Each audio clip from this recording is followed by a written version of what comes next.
some of Dan Crenshaw's clips, an interview he did over the weekend with Jake Tapper on CNN, which was just mind-boggling, but I guess not surprising. So, like I said, we need to find someone that knows a little bit about Dan Crenshaw, knows a little bit about Texas politics, and the lady we have with us on the line right now, she is actually running against Dan Crenshaw, running for Congress out of Texas. Her name is Robin Fulford, and she joins us right now. Robin, I do appreciate you coming on. How are you? Thank you for having me.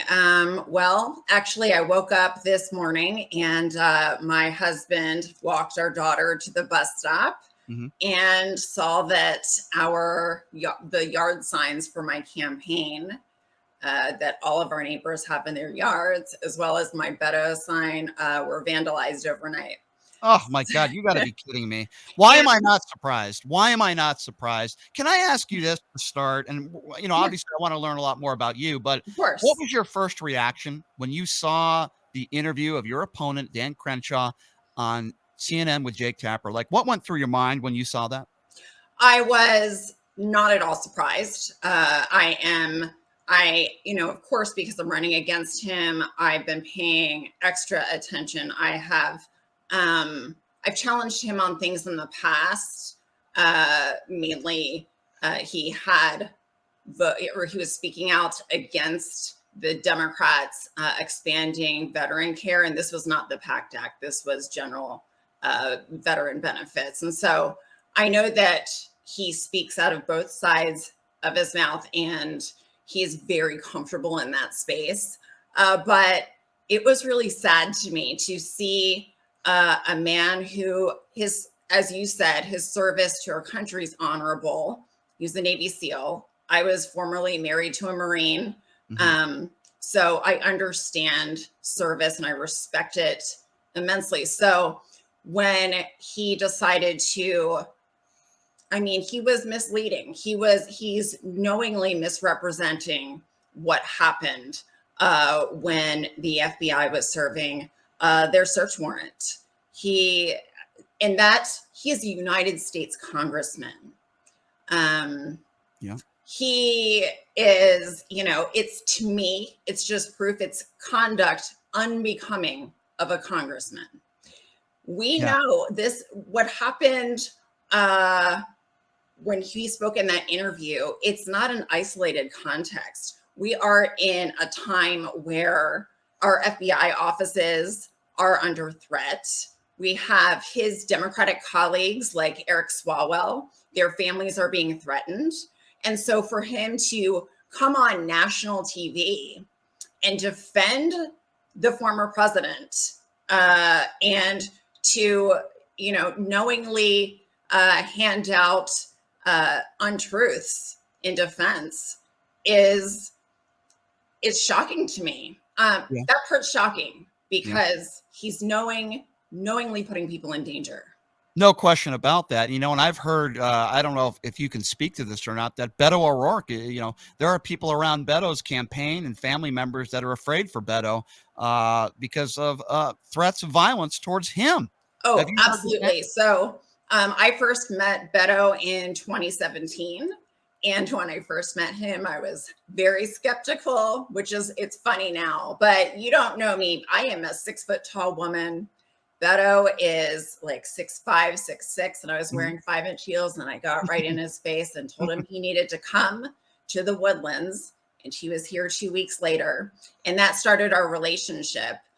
So I have been out on the campaign trail with Beto at different points throughout his career, from when he started running for a statewide seat for 2018, right? But when he launched his campaign for governor in Houston, I for the first time I'd seen a real change in the hecklers that he was getting. There was just a violent uproar, and so I've been worried. I've been very worried about him because part of the reason why Beto is so beloved is his commitment to connecting with voters. It's very clear that he is there to serve voters, that he is there to serve the people of Texas.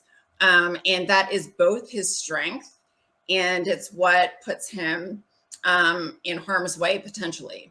Now, I don't understand. Maybe you could help me explain what's going on in Texas seems to be magnified. I mean, there are people on the alt-right all over the country, but it Right. seems like you've got some wacky people in Texas. Yeah. I don't even want to bring up Ted Cruz because he disgusts me. But I mean, Governor Abbott, I like to call him Governor Abhole. That's my nickname for him. What do you make of what he did with these immigrants? They're not legal. He puts them all on these buses. He sends them to New York.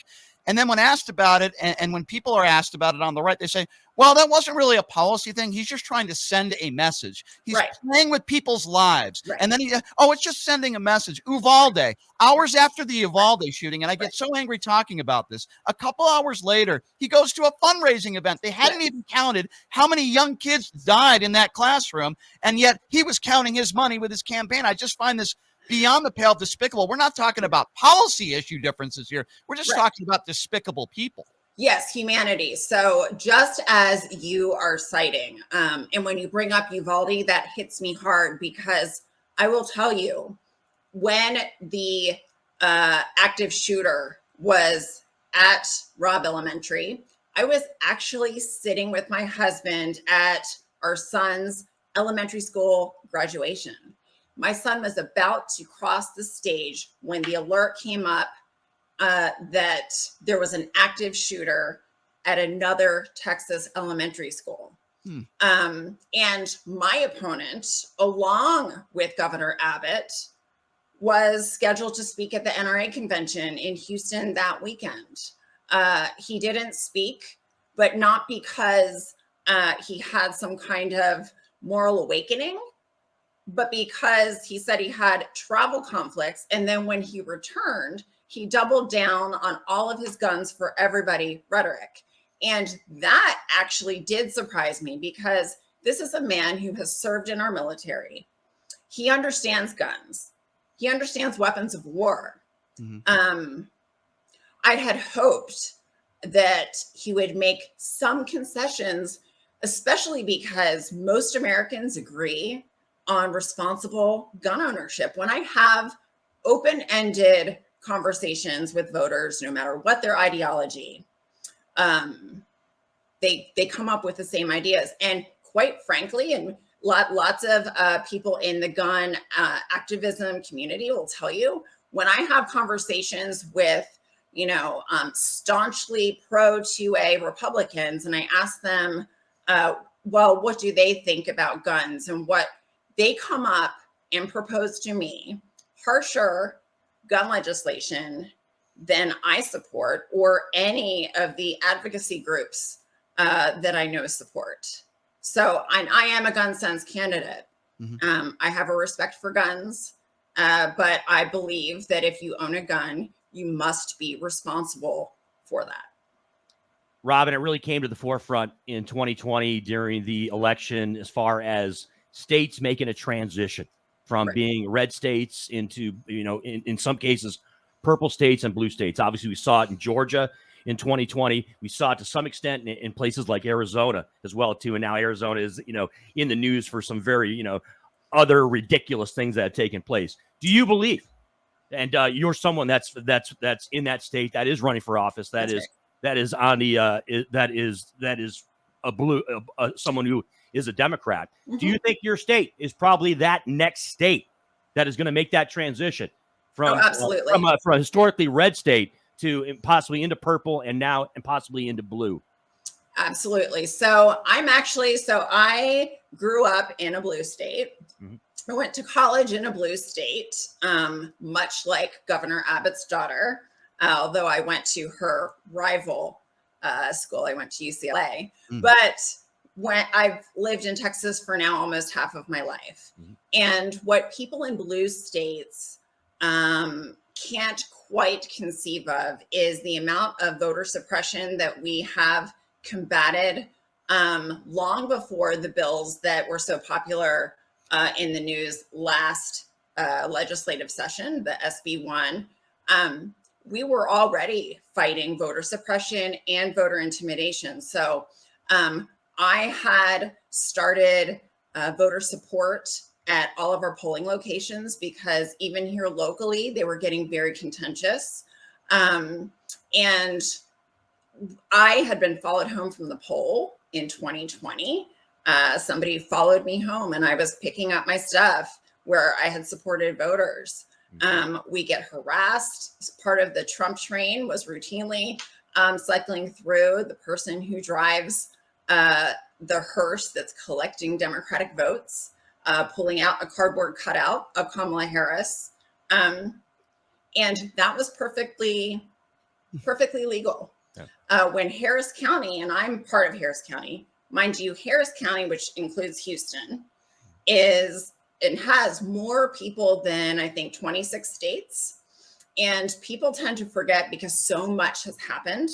But with Harris County, a friend of mine, Chris Hollins, who's now running for mayor of Houston, he was the Harris County clerk, and he helped implement programs that made access to voting for registered voters more accessible, and during a pandemic, right?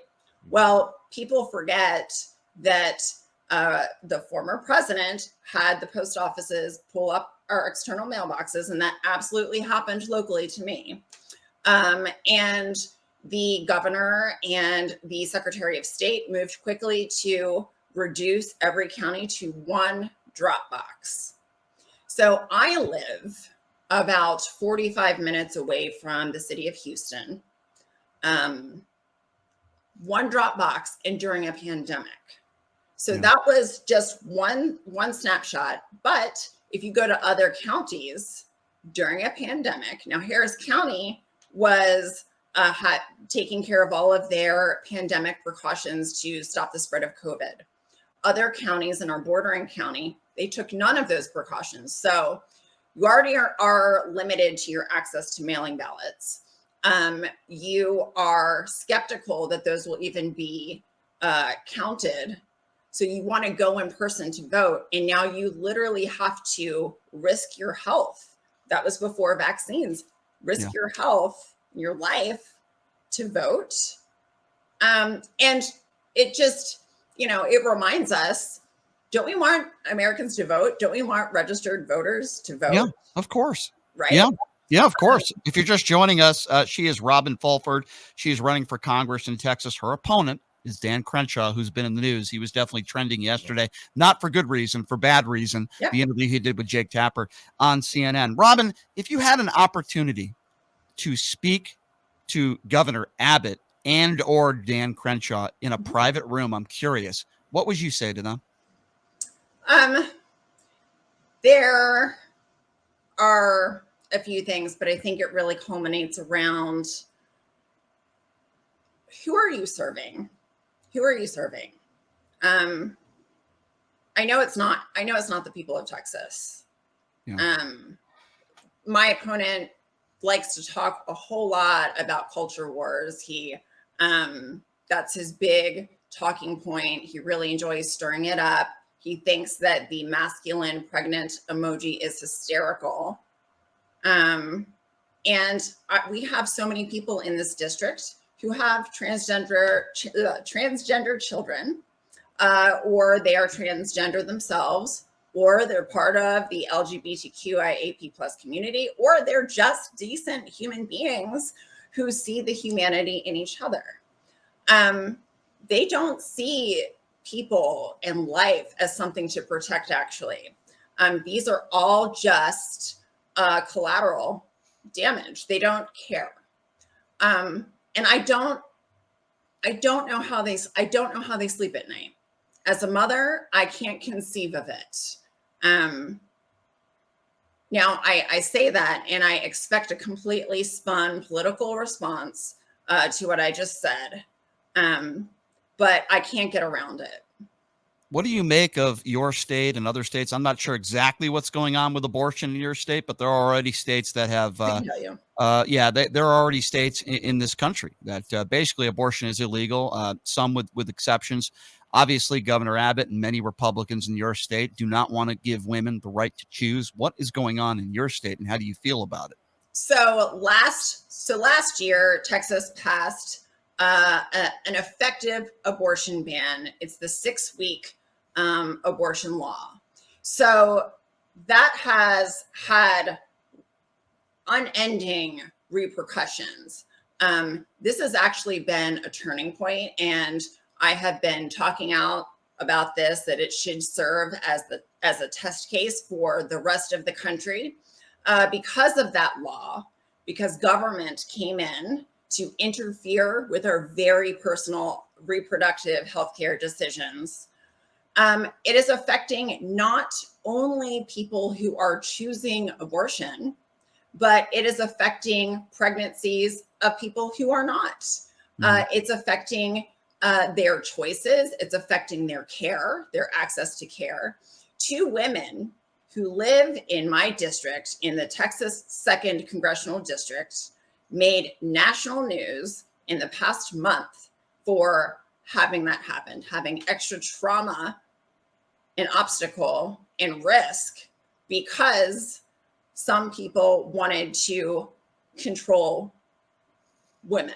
And that's really what it comes down to. Yeah, no, I agree with It's you. not about life. No, If it yeah, was about life, sure. we wouldn't have the child hunger rate. Exactly. We wouldn't have the maternal mortality rates that we have, Right. the lack of prenatal care. I agree. Yeah. And this is actually what is pulling people to Democrats, traditional Republicans. Yeah. Voting for Democrats. And can I ask you about that? Because, you know, you're running against Dan Crenshaw. Let's be honest here. Yes, of course, Democrats are not going to be voting for Dan Crenshaw in the state of Texas, but there are a lot of Republicans out there that are not too happy with Dan Crenshaw either. So do you believe that you're going to get some of those Republicans that are get on your side and vote for you? Because like I said, there are some Republicans out there, a good portion of them are kind of fed up with Dan Crenshaw as well. Right. No, I know that I will, because I've already gotten their support. I've already received support by introducing me to their friends, donations. I've already received that. And it's because this is actually, you know, when we go back to Beto, I learned from Beto to expect that your elected officials represent you. And even if we disagree, and I'm not delusional, I know I run, you know, I'm a Democrat. I understand that we have different ideologies and that separates people. However, what Beto said over and over again was when he was a congressman in El Paso, and I know this to be true because I have friends in El Paso who have spoken on this. And he said when he would vote, he knew that he would have to face voters in town halls that were not like the town halls that we're used to locally, where it's not actually town hall. You have to be a part of this Republican group to get in with pre-approved questions. Beto would have actual town halls where he welcomed his voters. Of course, some of them would argue with him, but his explanation was that if I knew I had to answer for my vote, no matter who was in front of me, it made me a better legislator because I had to think that through. That has always been how myself as a leader, how I've functioned. It's why I have built a solid reputation locally, even though I've been outspoken and I'm a Democrat in a culturally conservative area, I'll say. And it's because I will have an open conversation. And I truly believe that we come to the best decisions when we're able to hash it out, because my perspective, my childhood, my education cannot possibly be the same as yours. And so I'm not thinking through, you know, it's that that need to compromise and come together for the good of the whole. And we need to get back to that. No, I'm with you 150%. And I got to tell you, if I had an opportunity to vote for you, if I was in Texas, I absolutely would. I would rather see you in office than Dan Crenshaw. There's no question about that. You sound like a lovely lady, very articulate, and I'm certainly on your side, Robin. And I want to appreciate you so much for taking the time to come on the show. I wish you the best of luck. If there's anything we can do for you in the future, let me know. Welcome to have you on again down the road. Keep up the fight. Keep up the fight, Robin. And I really appreciate it. It's worth it. Absolutely. And I hope Beto gets Abbott out of office there as well, because not only the state of Texas will be better off, but the country we'll be better off. We need more people like you. Robin Fulford, thank you so much. Thank you. I Thanks, appreciate Robin. you. Appreciate Thank you. that. That's Robin Fulford.